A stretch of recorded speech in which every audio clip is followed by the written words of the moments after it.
How to download the iOS 18 beta. So let's get started. So firstly you have to go into your Safari browser. Now from here you have to go and search for the developer.apple.com. So now once you are in here, you have to click on this two horizontal lines that is in the top left corner. From here you have to go into your account settings. So once you are in the account settings, from here you have to scroll down and here you have to go in the agreements and view all the agreements and the guidelines.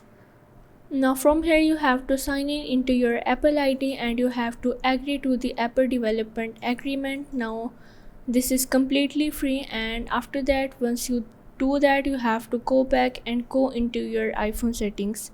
Now from here you have to go in the general and here you have to click on the software update.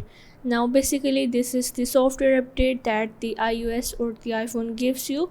From here you have the option of the beta updates, you have to go in it, and from here the option of the iOS 18 developer beta is available after the sign in into the developer account. So that's how you can install or download the iOS 18 beta into your iPhone. So if this video helped you out, make sure to like and subscribe the channel, and see you in the next video.